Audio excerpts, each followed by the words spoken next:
सबसे छोटे छोटे रिएक्शन देते हैं। ये तस्वीरें हम आपको दिखा रहे हैं, प्रधानमंत्री नरेंद्र मोदी इस वक्त पूजा कर रहे हैं भगवान विघ्नहर्ता गणेश जी की मूर्ति की पूजा, क्योंकि उनकी पूजा के बिना कोई भी शुभारंभ नहीं होता है। श्वेता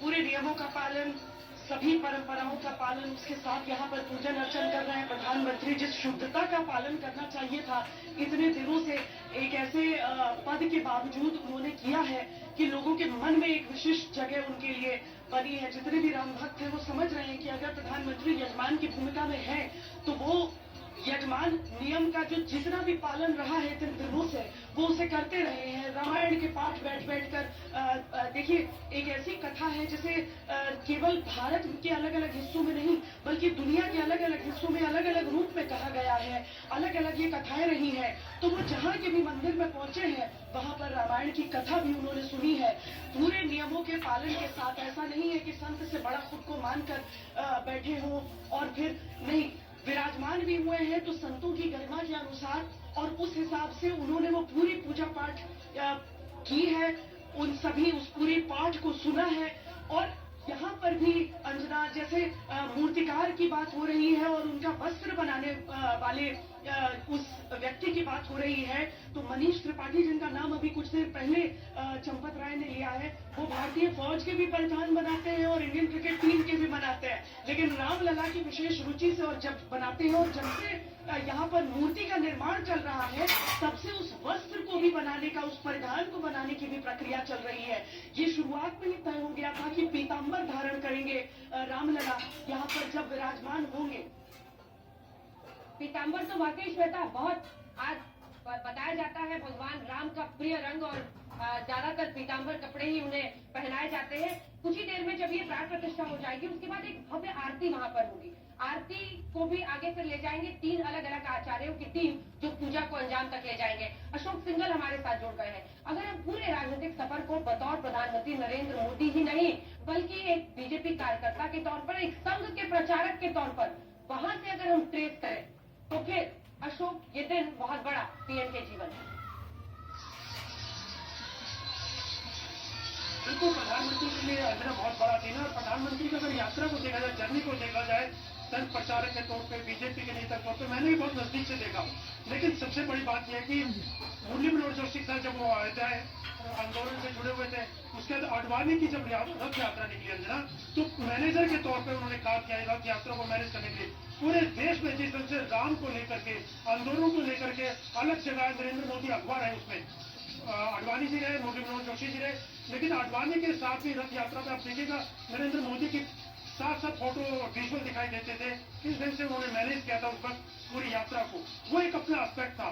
लेकिन उसके अलावा नरेंद्र मोदी का अगर देखा जाए, जब से वो प्रधानमंत्री बने एक के बाद एक बीजेपी के जो मैनिफेस्टो में रहा, बीजेपी के एजेंडे में रहा, चाहे धारा 370 हो, राम जन्मभूमि सबसे बड़ी बात थी कि राम जन्मभूमि भव्य राम मंदिर बनाने की जो बात बीजेपी ने हमेशा से कही थी कि रामलला हम आएंगे, मंदिर वहीं बनाएंगे, और भव्य राम मंदिर की बात हमेशा अंजना कही जाती थी। और प्रधानमंत्री नरेंद्र मोदी के कार्यकाल में ही भव्य राम मंदिर बना। उसको लेकर के बड़ी बात यह है कि आजकल के युवाओं को, जो आज की युवा है, जनरेशन है जो आज की, उनको भारत की संस्कृति और परंपराओं से अवगत कराने का मौका मिला है। क्योंकि जो इस वक्त माहौल है पूरे देश के अंदर,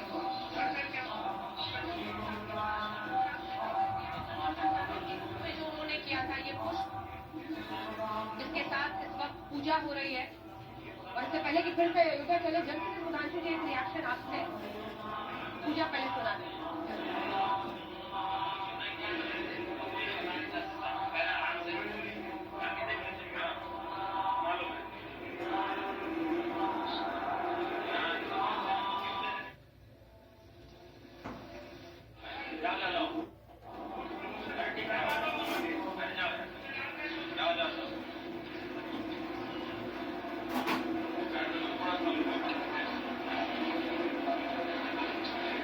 देख रहे हैं ये जो अद्भुत युग बना है। आज मध्याह्न में लगभग 12:30 बजे अयोध्या में श्री राम जन्मभूमि स्थान पर नवनिर्मित मंदिर में श्री राम भगवान की प्रतिष्ठा होगी।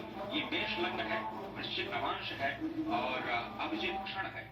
इस वक्त आप देख रहे हैं ये जो अद्भुत योग बना है। आज मध्याह्न में लगभग 12:30 बजे अयोध्या में श्री राम जन्मभूमि स्थान पर नवनिर्मित मंदिर में श्री राम भगवान की प्रतिष्ठा होगी। ये मेष लग्न है, वृश्चिक नवांश है और अभिजीत क्षण है।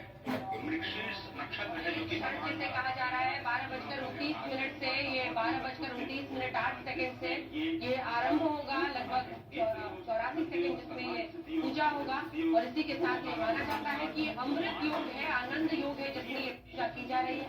प्रधानमंत्री नरेंद्र मोदी के साथ प्रमुख मोहन भागवत, आनंदीबेन पटेल, राज्यपाल उत्तर प्रदेश, मुख्यमंत्री योगी आदित्यनाथ को देख रहे हैं। गर्भगृह में बहुत मंगल ये घड़ी मारी गई है और अब तो 12:30 हो गए हैं। वो क्षण बहुत करीब है जब आप देखेंगे कि इस योग में प्राण प्रतिष्ठा के पूरे कार्यक्रम को आप संपन्न होते हुए देखेंगे। 30 सेकंड में जल्दी आप बताएं, क्योंकि उस लोक अदालत माँ अयोध्या एक पीएम का एक स्पीच भी था बतौर स्तंभ प्रचारक, जिसके बहुत कैसे दिखते कि उन्होंने उस वक्त बहुत सारी ऐसे भावनात्मक भाषण दिए थे राम और अयोध्या पर। देखिए, एक जमाने में कहा जाता था रामलला हम आएंगे, मंदिर वहीं बनाएंगे और लोग कहते थे तारीख नहीं बताएंगे। आज तारीख आई, मगर तारीख के रूप में आई है। प्रधानमंत्री भी हैं, मुख्यमंत्री भी हैं, राज्यपाल भी हैं, संघ चालक भी हैं और इतना ही नहीं रंजना जी, जिस देश ने हम पे हुकूमत की थी उस इंग्लैंड में प्रधानमंत्री के रूप में भी एक सनातनी हिंदू बैठा है। तो मुझे लगता है कि आज तो दिख रहा है कि रामलला हम आएंगे, पीएम सीएम आएंगे, राज्यपाल भी आएंगी, संघ चालक भी आएंगे और 10 डाउनिंग स्ट्रीट में भी राम का भगत हम पाएंगे। ये काल चक्र की इतनी बड़ी गति का परिवर्तन है। अब इसके बाद भी अगर किसी को न समझ में आ रहा हो तो मैं कहना चाहूंगा जो दृढ़ संकल्प मोदी जी ने दिखाया और संघ के तमाम स्वयंसेवकों ने दिखाया, उस समय अभी जब मोदी चलते हुए दिख रहे थे तो मुझे महादेवी वर्मा जी की कविता की वो पंक्ति याद आ रही थी कि अन्य होंगे चरण हारे और हैं जो लौटते दे शूल को संकल्प सारे। मोदी ने कभी हार नहीं मानी, चाहे कितनी कठिन परिस्थिति आई। अन्य होंगे चरण हारे और हैं जो लौटते दे शूल को संकल्प सारे। चिरवृत्ति निर्माण उन्मत, जिन्होंने सदैव व्रत धारण कर रखा है निर्माण का। चिरवृत्ति निर्माण उन्मत यह अमरता नापते पद, बांध देंगे अंक संस्कृति से तिबिर में स्वर्ण वेला।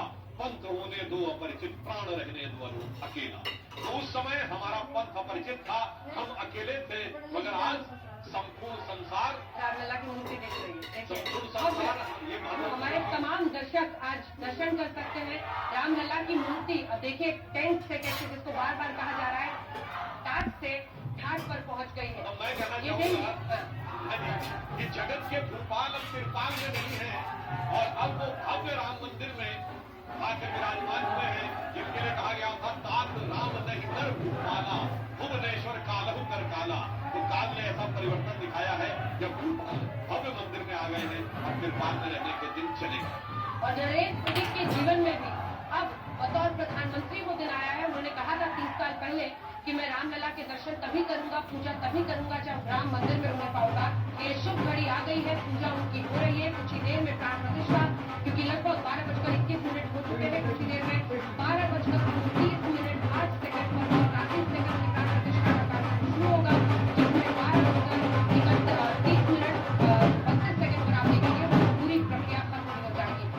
आज मान पीछे वो मूर्ति रखी थी, इनके साथ ही गर्भगृह में दोनों मूर्तियां स्थापित की जा रही हैं।